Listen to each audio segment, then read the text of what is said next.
Assalamualaikum warahmatullahi wabarakatuh. Siang ini kita akan membahas tentang jenis tulisan. Jenis tulisan itu ada 3, yaitu fiksi, non-fiksi, dan faksi. Untuk fiksi, contohnya itu ada 2 ya, puisi dan prosa.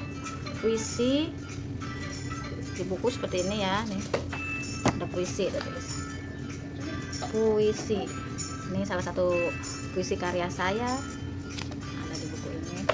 Ini bukunya seperti ini ya, biasanya kumpulan puisi. Kumpulan dengan kata-kata yang indah, puisi ya. Puisi itu ada karmina, pantun, lirik, epik, dramatik, dan sebagainya. Untuk kategori fiksi kedua yaitu prosa. Ada yang nggak tahu prosa itu apa? Cerpen, drama, dan novel. Nah, ini dia novel. Nah ada tulisannya kan, novel, judulnya Writer vs Editor. Kalau dari judul bisa jadi non fiksi loh, tapi di ISBN ada keterangannya tuh novel. Iya, gitu ya. Belum saya buka. Jadi prosa itu terdiri dari cerpen, drama, dan novel. Cerpen itu cerita pendek ya. Sekarang non fiksi. Non-fiksi terdiri dari ilmiah akademis, jurnalistik, bisnis. Non-fiksi itu misalnya apa sih ilmiah akademis itu? Ya seperti dari ada terbagi lagi seperti kesarjanaan, ada skripsi, tesis, disertasi.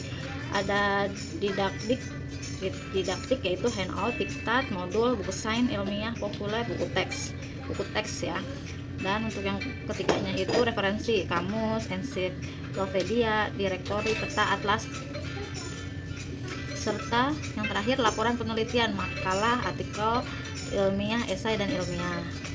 Itu dari tentang non-fiksi ilmiah atau akademis itu terjadi dari 4 bagian, yaitu kesarjanaan, didaktik, referensi, dan laporan penelitian tadi. Kesarjanaan seperti ya, di skripsi, tesis, dan disertasi. Dan untuk jenis tulisan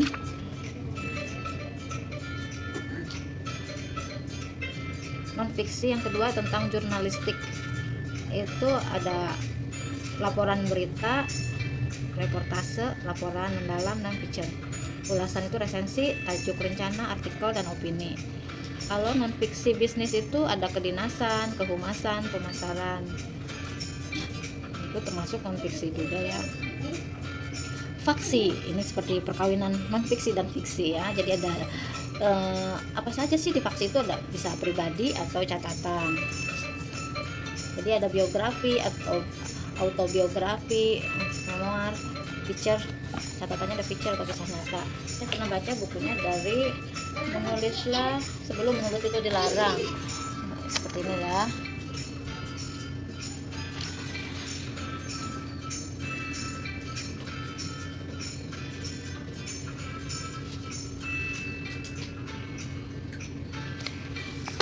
Sebenarnya untuk menulis buku non-fiksi itu apa saja sih yang pertama yang harus kita lakukan itu ya, kita tuh bisa membuat mind mapping atau peta pemikiran. Peta pemikiran tuh banyak ya di aplikasi Play Store, bisa di download.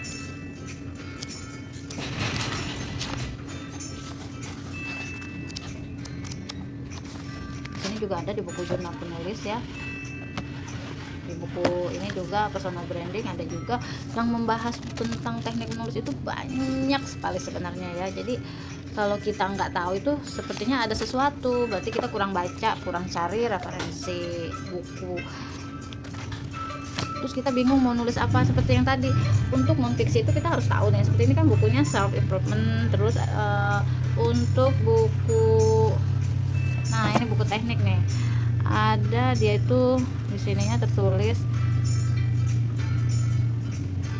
kelompok pemrograman, keterampilan tingkat pemula, tingkat menengah, tingkat mahir. Jenis bukunya referensi, tutorial, atau latihan.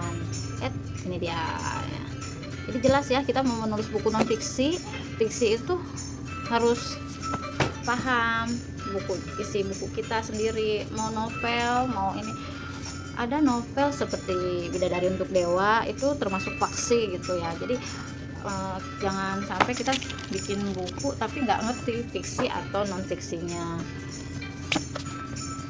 Jadi kenali ya isi buku sendiri.